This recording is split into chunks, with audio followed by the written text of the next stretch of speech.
What's up, the crew? It is TJ Kelly coming at you live, 3 o'clock on the East Coast on Thursday this week, not Wednesday. We're 24 hours late. Sorry about that. I'm here with my boy Kelvin from RedPeak Media. What's up, Kelvin? How you doing? Good, man. How are you? Very good. Thank you. So we'll vamp a minute or two, try to get some people on the video. Give us a heart or a thumbs up or something, let us so we'll know you're out there. I see one already. Thanks very much, whoever's out there in TV land. So today we're talking about video production. And I wanted to get Kelvin on here because Kelvin is the master. If you've been watching any of his videos over the years, this guy is incredible. So I want to get the straight from the expert of everything people can be doing, the tools they should be using. We got a list of questions to go through.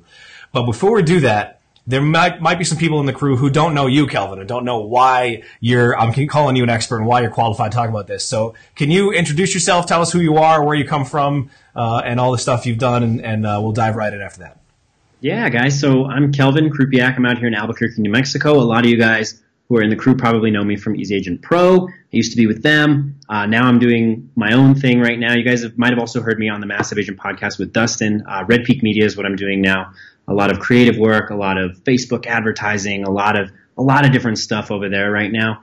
And I've been doing videos since I actually started putting YouTube videos and everything together back in college. And it's just continually progressed and something that I really, really loved, and it's turned into a big focal point for a lot, not just real estate, but marketing in general. It's just this critically valuable asset now to a lot of different people. And so, yeah, I just continue to work on it, continue to try and explore different types of video outlets, work on different projects as much as I can. Yeah, that's a basic overview of me, I guess. Anything I missed? Well, I mean, the video thing starting in college is a pretty good point, because I think, like a lot of folks, you kind of start with experimenting, and I'm assuming now, so correct me if I'm wrong, but it almost starts as this experimentation. Let me see what I can do. Let me get my hands on some tools and start messing around. And it turns into this kind of snowball of, hey, there's a market for this. All of a sudden, I have a job based on what used to be a hobby. If you're a realtor, it kind of goes the other way around. You had a job already, and you're picking up these hobbies and adding them to your toolkit. Sure. But I see where you're coming from, and I've done similar things. I think a lot of people can probably relate to that. I hate to do this to you. I got to ask, when were you in college? You're a young buck. When was this? So this was about 4 years ago. Yeah. So right on the edge of college, this was right when vlogging was getting real popular. I just got real excited by it, and like you said, experimentation. I think that's a good point to bring up, because one of the things I started doing, I have two channels. I have my personal channel, and I have the business channel, the RedPeak Media channel. That's more educational content. It's more professional, but I think it's important to have your own personal channel that you don't have to worry about, putting a professional foot forward, because you can experiment much more. You can do whatever you feel like. You're in complete control, and it just helps you progress further and further in terms of the quality that you're putting out.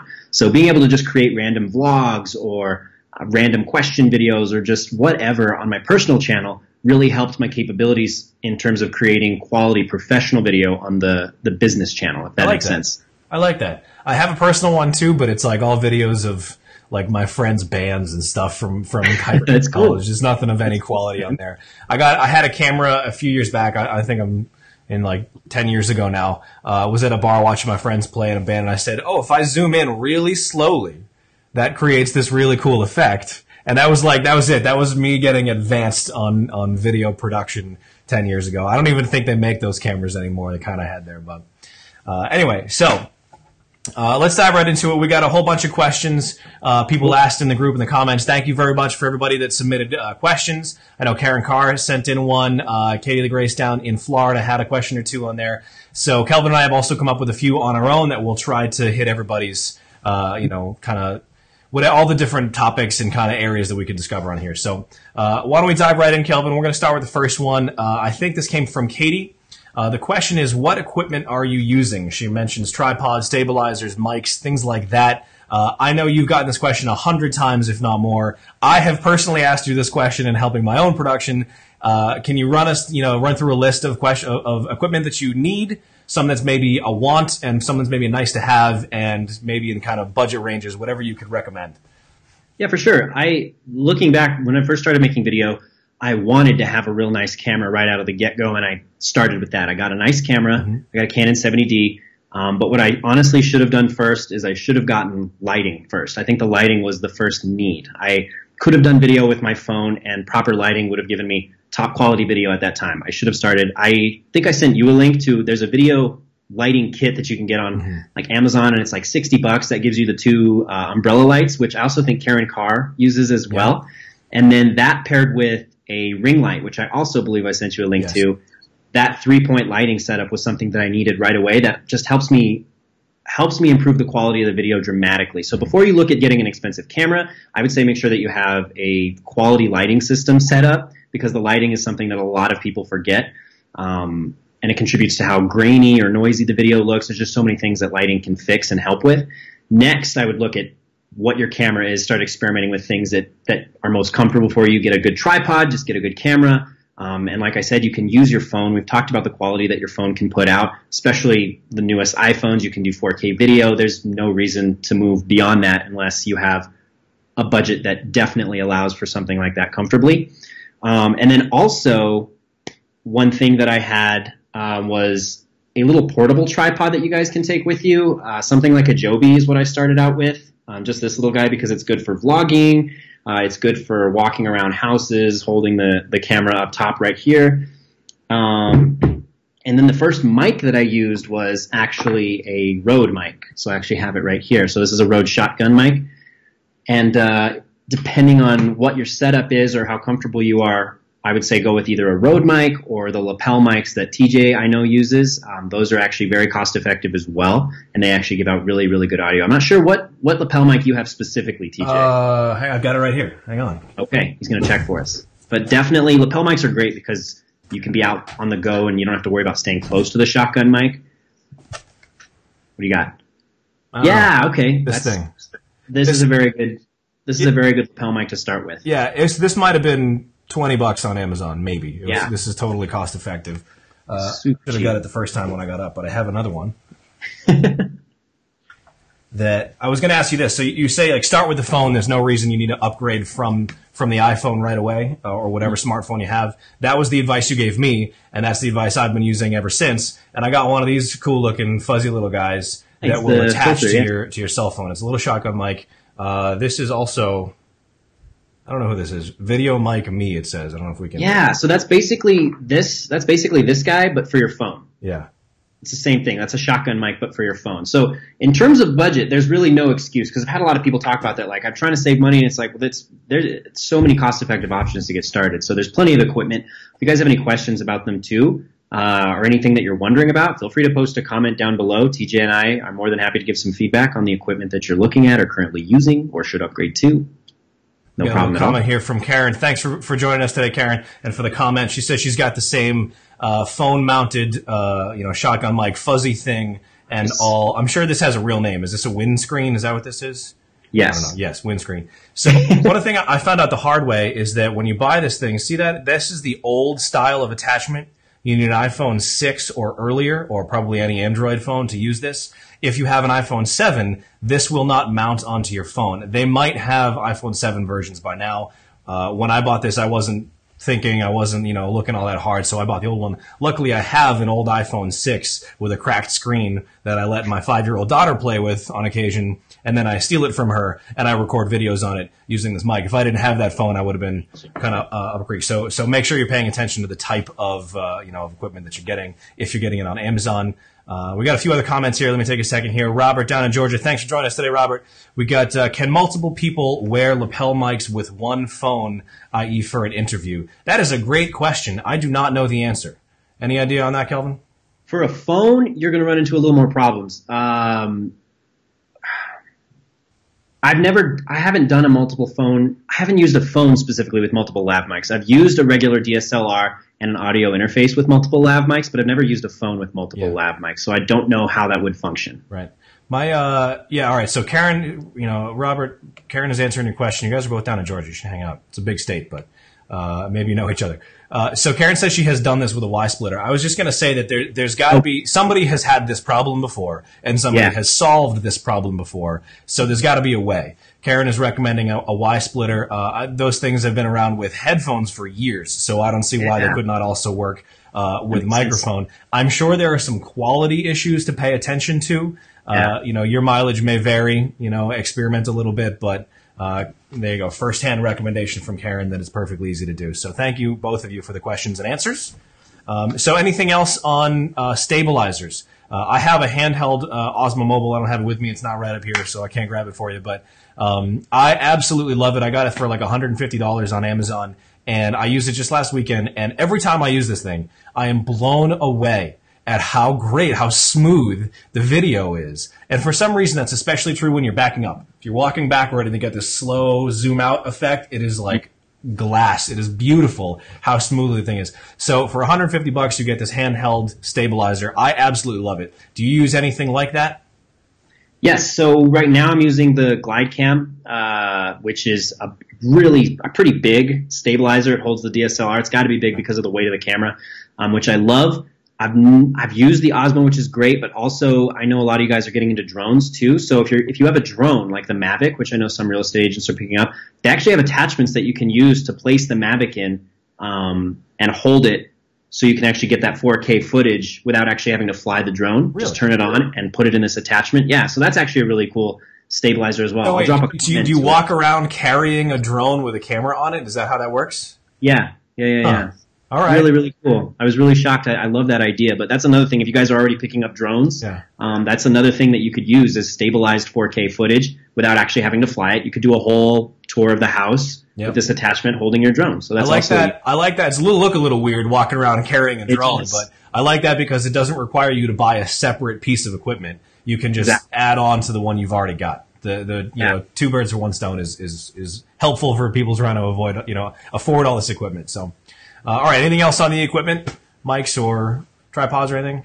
I think we covered everything without going into too advanced of things. What I would just suggest is, before we leave the topic of equipment, is we'll start really basic. Even if you start in the more intermediate phase and you're not that experienced with video, it's really just going to overwhelm you having to figure out all the equipment while trying to create quality video. I would say start as basic as you possibly can and then build up slowly. Change one thing at a time. After you feel 100% confident, just keep building up stage by stage. So start at the very basics before moving up to the complex equipment. Mm-hmm. Yep, I like that. You know, I'm a Gary V disciple. He always talks about how you gotta fail fast and fail earlier, however he says it.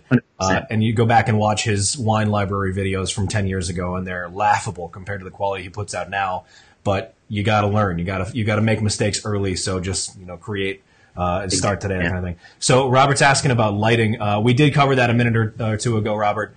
So please go back and rewatch the broadcast afterward. We talk all about tripod or umbrella lights and ring lights and all that stuff. So we got that one. Next on our list, I think this one is also from Katie. She asks, do you write out a script or do you just wing it when you're doing your videos? And I have personal experience in recording a video with you, Kelvin, kind of in the middle between script and wing it. So that has been my experience. Is that how you typically recommend everyone does it, or what do you do? Or let's talk about that.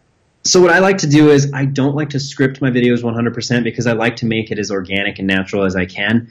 And the drawback to that is there's a lot of outtakes people don't see, but there's a lot of bloopers that take place. But what I do is I typically like to outline the subject points that I'm going to hit, maybe 3 or 4 main subject points and then sub points for those main topics within the video, and just make sure that I'm talking about them. I'm checking them off in order. And then I just kind of wing it.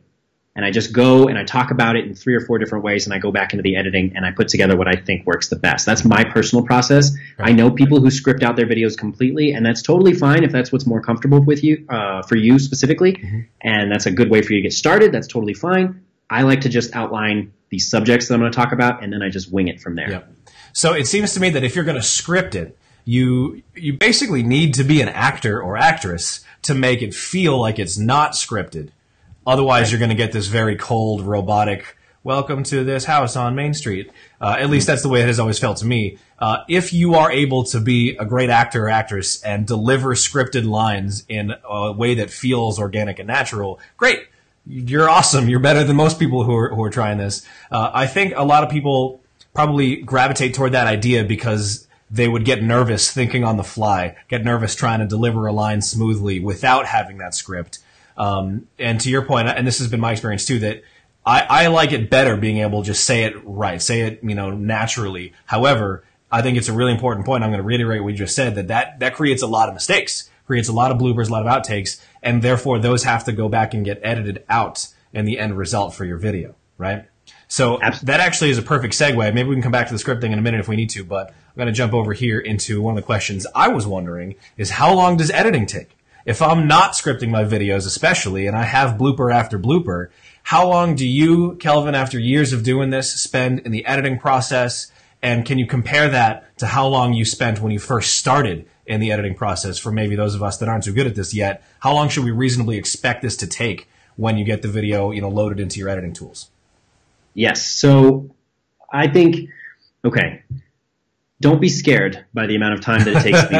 That's what I always preface it. So I use Premiere, and right now it'll take me, maybe an hour to get all the filming done comfortably. And then I probably spend anywhere from 3 to 5 hours at least on my videos editing that evening. Wow. And that's when you're doing color correcting. That's when I'm mixing the audio properly because I've got an external mic that I use. That's adding all the graphics in that I like to do now. I like doing that because it's challenging to me, and there's a lot of other things that I can do now. So that's what I do personally. It used to take a full day because I was doing the same thing. And in retrospect, I shouldn't have started with Premiere. Again, this goes back to starting with the more basic tools instead of jumping right into the advanced things. That's a mistake because it took up my whole day. If you guys are using things like Quick or Camtasia or one of those other editing platforms out there, that's going to save you a lot of time. It's not going to take you 3 to 5 hours to get all the editing done. I'm adjusting the color, really fine-tuning everything. There's a lot that I do, so it takes me a while to do a video. Okay, so Karen is reacting, calling you a pro. You're absolutely right, Karen. He is very much a pro. So when you started, you said it took you a full day, but you dove right into editing everything. You're in Adobe Premiere, you're color correcting, you're adding external audio, you're doing all these things that most people don't usually start with, right? And that's why it took you a full day at first. Can you estimate or anything how long you think most people should read? I guess what I do here is, Karen, can you tell us? You're putting out a ton of these videos. I think I heard you say this on Neil's podcast 3 weeks ago, but I forget the answer. So would you type in a comment here how long you spend, Karen? And I'll give my experience, and that is that I do I like to keep my videos under like 3 minutes or so of total video output, right? I'll shoot them in about a half hour probably of recording it, and then I'll spend another half hour or hour editing the thing out. And I'm talking, I use iMovie, and we'll get into tools in a minute. So I'll, take my 5 or 6 clips and I'll drag them onto the timeline, and I'll say, all right, I have to trim off 5 seconds off the ends of each of this one. And then, that one wasn't good, and I'll put it all together. So it's very rough, very crude editing that I do for my output, not nearly at the level that you're at with Premiere and dedicating hours and hours and hours to it. So I think that kind of is important to highlight for folks, that you don't have to lose all day. Everybody's busy. You can get this done in an hour or two, in Sunday mornings or whatever. But the quality, if you want to be a pro, I think, and correct me if I'm wrong on this, Kelvin, but I think to reach the level of, quality that you're able to put out in some of the others out there, it really is an investment of time in addition to, the equipment or whatever else. Is that fair? That's 100% fair, and it's fine with me because I really enjoy it. I really like editing, and I love creating this end project. I really love working on it.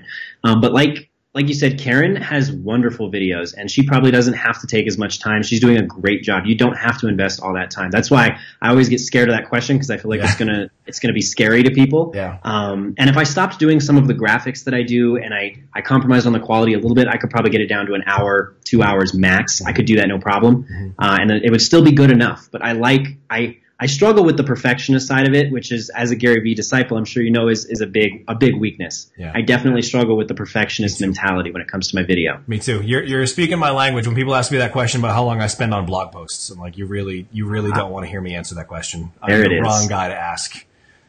So I hear you. So all right, we got another question here from Robert. Thank you. The two of you guys are all over. I appreciate it today. Is hiring a third party to edit the video worth it? That's a great question, Robert. Let me dive in with my early, top level answer, and then Kelvin, please dive in with all kinds of detail in the pro level.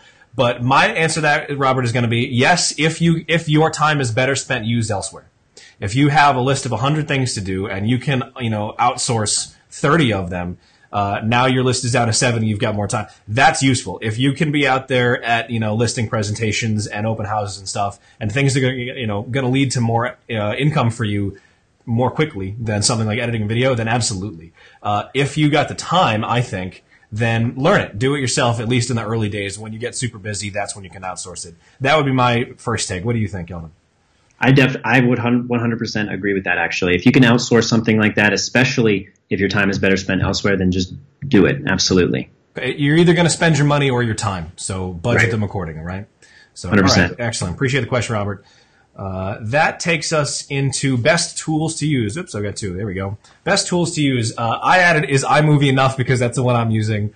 I actually am working on getting Premiere because I want to up my game a little bit. But I know Karen talked about, I think it was Camtasia. I forget now. I don't know. I forget.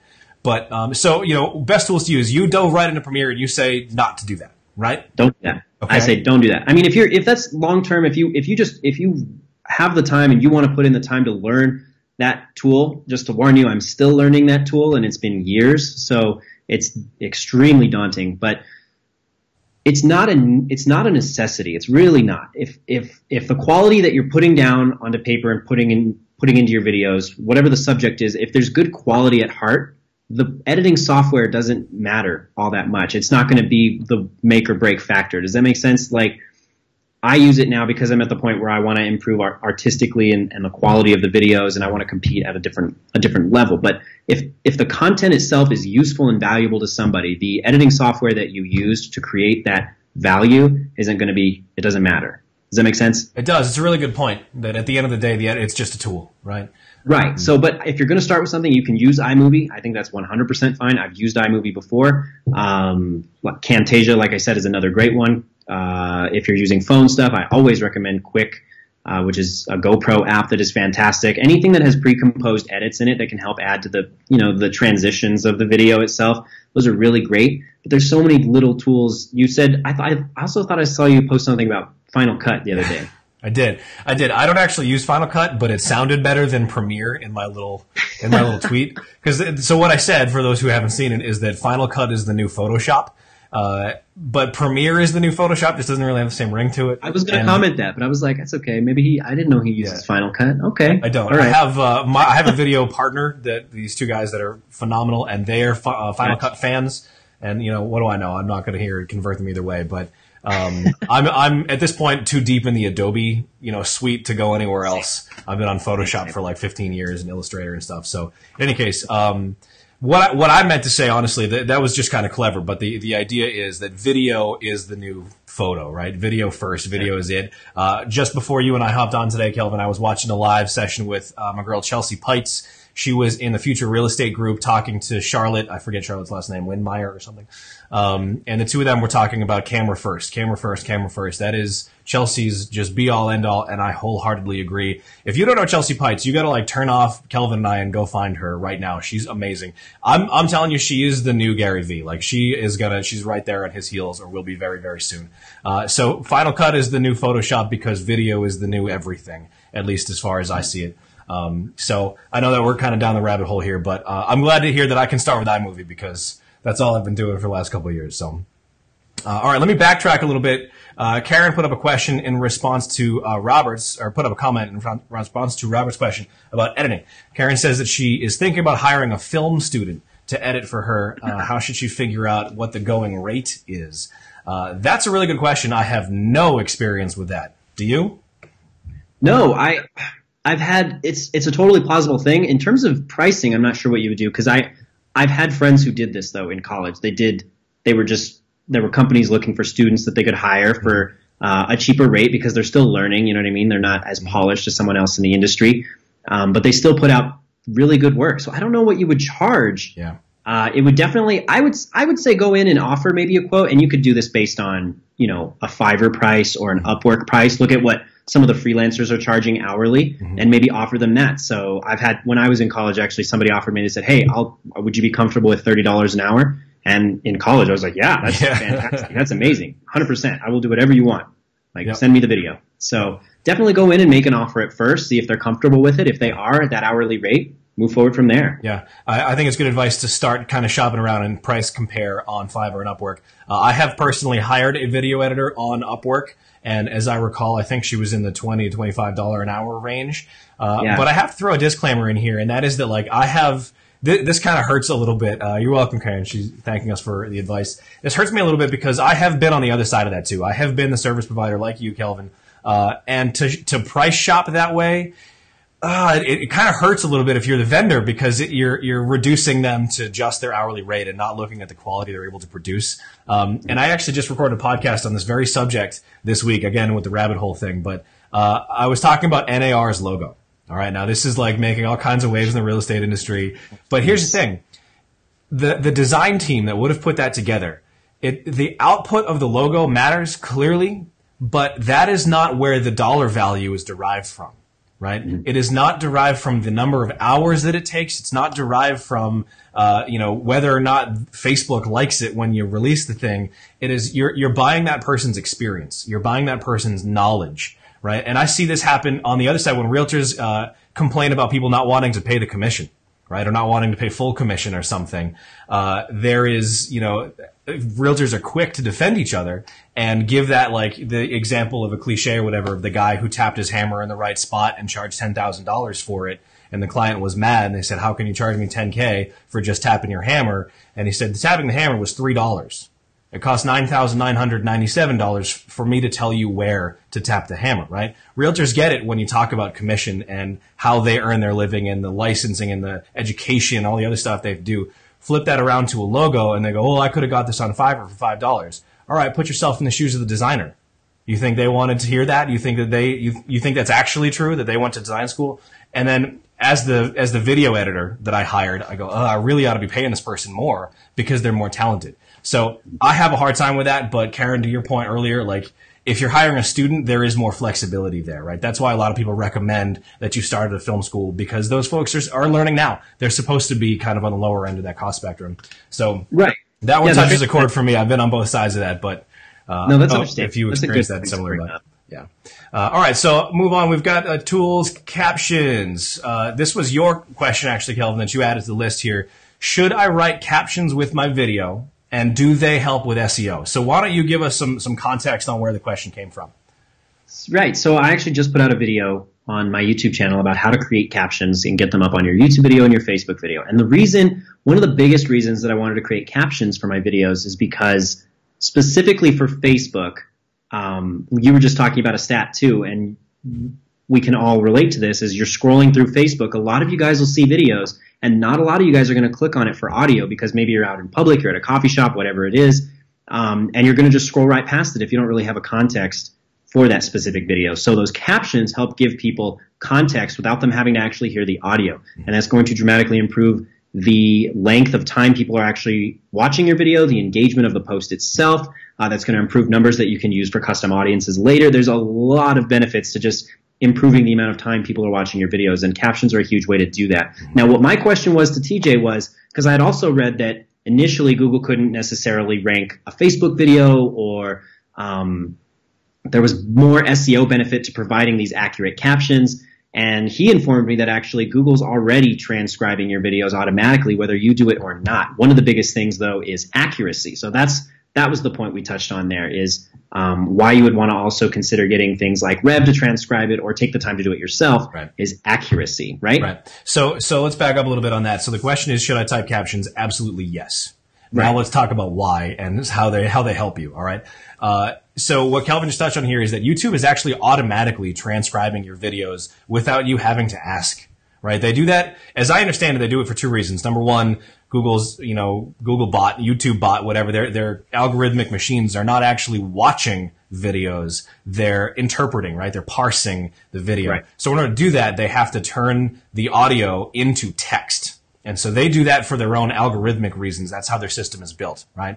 The same thing, by the way, is true of images on your blog posts. Those are not being read or viewed like with your eyeballs or whatever. They're being converted into text. So They do that for algorithmic reasons, but they also do it for accessibility reasons. If you ever see there's a closed caption button on the bottom right of videos, users who are hearing impaired and don't have the option to listen to you are watching, these automatically generated transcripts by default.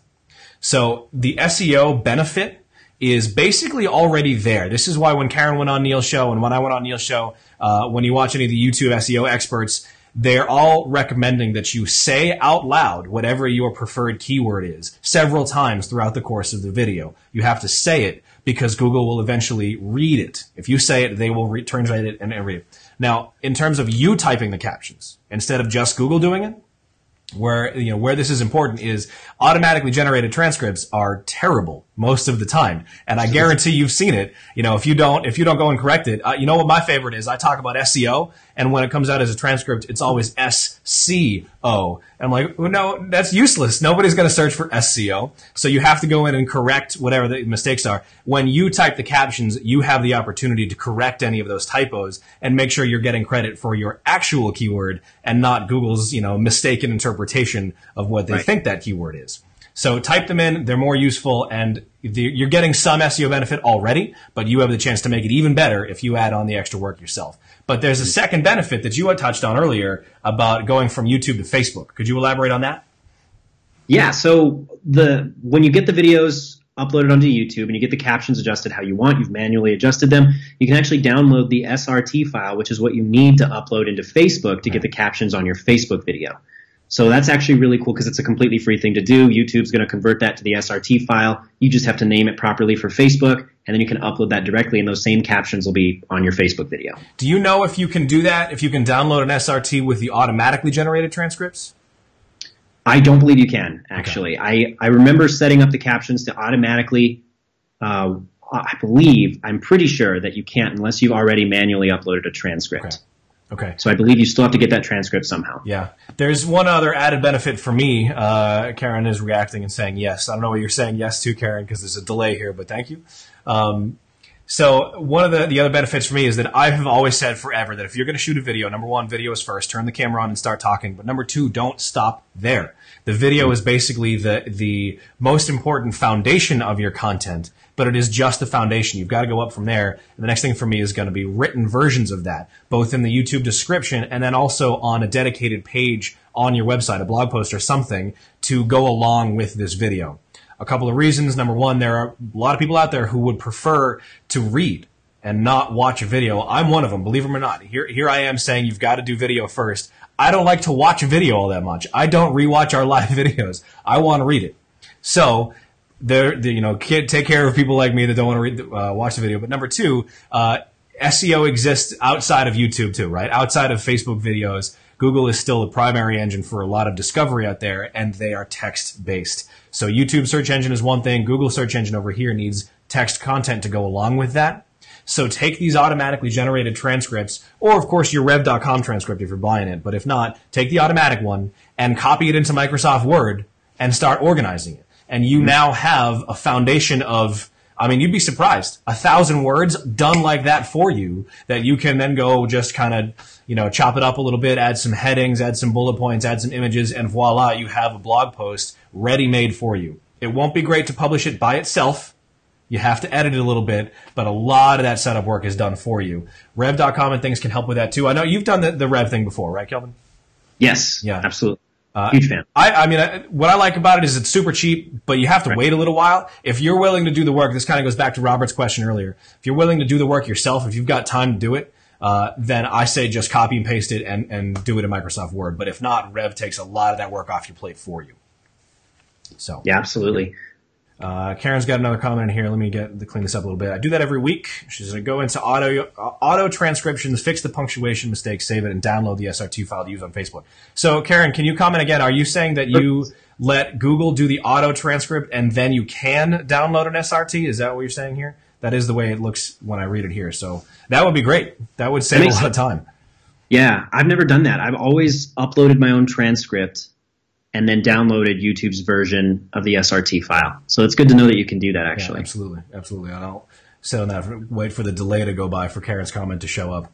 There we go. Yes, exactly. So that's good news. That's good news. So thank you for telling us that, Karen. That's a pro tip right there. A little YouTube, Facebook SRT hack that you can download an automatically generated SRT file and fix it up, upload it to Facebook. So you could, if you want, cut Rev out of the process, cut these transcription services out. But again, you've got to dedicate your own time to do the editing if you want to do it that way. So I like it. I like it. All right. What else we got on here? Captions. How long does editing take? Karen asks about end screens.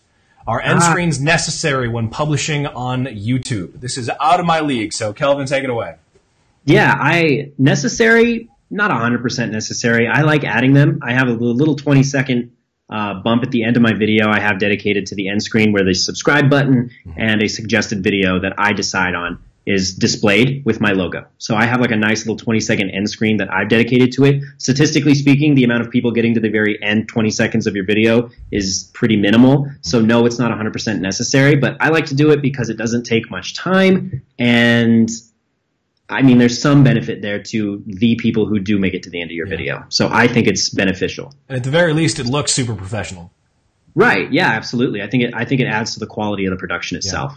Yeah, I'm going to flip that around. This is not a question we got from Karen or anybody else, but on the other end of the video, on the very beginning of the video, all the stats say, and Google themselves advises that the first 15 seconds of the video are crucial. That is your intro to your blog post. It is your teaser that is going to make people either stay and keep watching or, click on to the next video or close the tab or something. So how do you leverage the first 15 seconds? Are you doing anything special or intentional about those, the first very upfront introduction to your video? So with my business channel, I just try and outlay immediately the subject of the video, what it's going to be. Here's what you're going to learn. Here's what I'm going to cover. Here's what you're going to walk away with right away in the first 15 seconds. And then I always remember to try and say my name and my brand immediately within those first 15 seconds as well, because if you leave the video right away, one thing I want you to remember is RedPeak Media and Kelvin Krupiak. So what you want them to take away right away, the subject point itself, who you are, and your brand, your company itself, or whatever. You want those to stick if they're only going to stay for 15 seconds, right? The subject, you and your brand. I like that. And then I've also in the past on my personal channel I've tried to use humor as a way to try and increase that. So maybe short 10, 15-second clips of something random, funny, completely out of context, but something that's interesting. So it's like, oh, well, that's interesting. It's something pulled from maybe later in the video to keep you interested in watching throughout the rest of it. Yeah. So those are the two things I do with the first 15 seconds. Yeah. Okay. I like that a lot. The only thing, I basically do something similar to the first one you described, to the business version, like saying, here's what you're going to get. Here's what, the formula I have heard is described. It's from, my inspiration in the SEO world, a guy named Brian Dean. He goes by Backlinko as his brand online. Yeah. His recommendation is what he calls the PPP formula, which stands for preview, proof, preview, right? So here's what you're going to get on this video. Here's why I'm an expert and you want to listen to me talk about it. Here's a recap of what we're going to do. Boom, let's dive right in. And that's the first 15 seconds. And, basically everything that guy touches turns to gold. So I take it and I run with it, and I have started adopting it, and I have seen my viewer rates go up after having adopted the strategy. So highly recommended. So excellent. All right. Well, listen, we are at the 38-minute mark or so. That's, right in the ballpark. Let me ask this one more time. I'll throw it out to the viewers here. Karen and Robert, if you're still with us, thanks again for watching all the way through. If you've got any other questions, now's your chance. We'll vamp for a minute or two to see if any other comments come in. But I want to say thank you to everybody that watched, that submitted questions ahead of time, that submitted answers and comments and everything while we're in it. You know what? I can see the little emojis and stuff as I'm doing my little broadcast here. We got an angry face. Somebody said an angry face earlier about 20 minutes ago. I want to know why. I'm going to go back and rewatch and see when that angry face comes out and see what they're talking about. I'm willing to bet it was the NAR video thing, or the NAR logo, excuse me. So, you know what's interesting? My last little tidbit here. So I come from the web design world before, zooming out a level and moving into bigger picture marketing. And 8 years ago, in October of 2010, The Gap, the clothing retailer, The Gap, they redesigned their logo also, and similar to NAR, it got absolutely slaughtered. No one liked it at the time. It was on Twitter was the big deal, and the design community made laughing stocks out of The Gap. And they took a week. That 1 week later, they said, "Never mind. We're scrapping the whole project. Forget all about it." They did not release how much they spent on it because they don't have member dues the way NAR does, that they have to be a little more upfront about that. But Vanity Fair wrote an obituary for the Gap logo, that it lived and died for only 7 days, and here lies the remnants or whatever. And then sure enough, here we are, not even a week, I think, and NAR said, oh, maybe we're going to hit the pause button on this.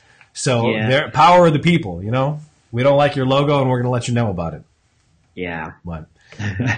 Karen, thank you for fessing up. She says it was her angry face, and it was about the NAR logo and not about us. Thank you. Glad to hear that. Appreciate that. So there's one last question here from Robert. The question is, live or recorded? I really don't want to do live. That's fine. You don't have to. You don't have to. One of the things I found, Robert, is that live forces you to think on your feet a lot, right? But on the other hand, you can, if you set up like a private page or a private group or something, you can actually broadcast live to a place that no one will ever see it.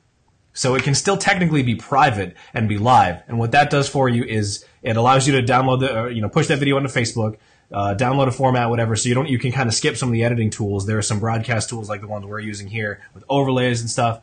You can interview people that way if you want to talk to local, businesses. It's kind of this middle ground. It's live but private. That helped me get over the fear a little bit of hopping on and broadcasting out to our audience here. So, do you have any experience that, Kelvin, with saying, all right, I'm going to, how to work over the fear? Now, you're an actor, so maybe talking to a camera is not weird for you. But, for those who don't love it, is there any tips there? No, I mean, I'm really comfortable with it. I think you can start on a smaller level with live on different platforms like your Instagram stories or you can go live on Instagram itself as well. There's different levels that you can start with before doing something like this for a 30-minute Facebook live. Mm-hmm.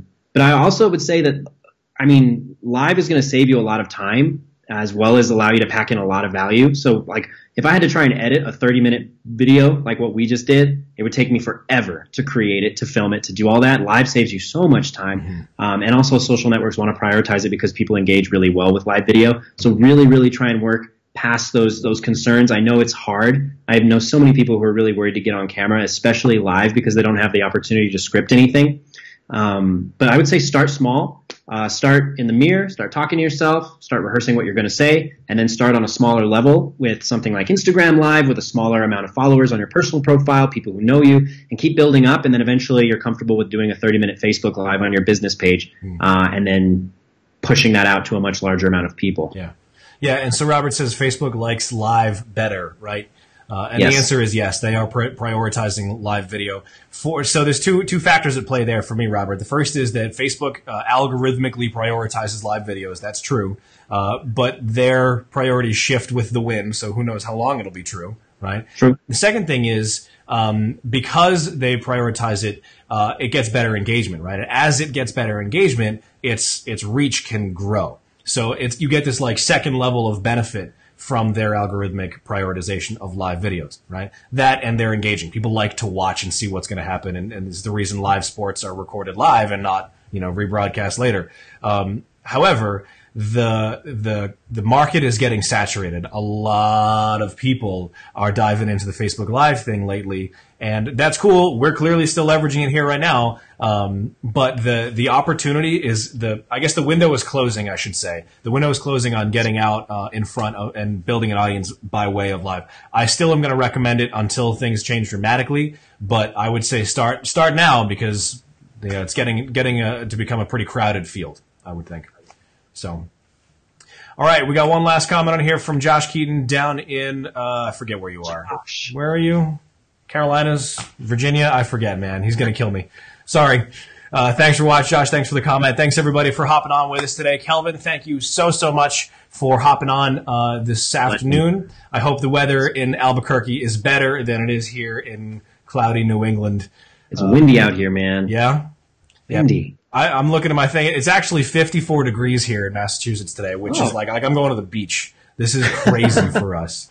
So, all right. Thanks very much. That's it for today. We will see everybody back next week. We're going to be back on Wednesday next week. Wednesday, the 18th, I believe. And a little preview. We're going to be talking about CRMs, everybody's favorite topic. But if you are thinking about changing, or if you want to get, if you don't have one yet, or if you want to discover some hidden features that you might not know about, for LionDesk and all the other more popular ones, talking about CRMs and how to integrate that into your workflow, into your website, into your creative, into your marketing, how to leverage that thing more than just a database or more than just an Excel spreadsheet or something. So I hope everybody can join us for that. But once again, thank you so much, Kelvin. It's been a pleasure. Anything to wrap up? Where can people find you? Where does RedPeak Media live?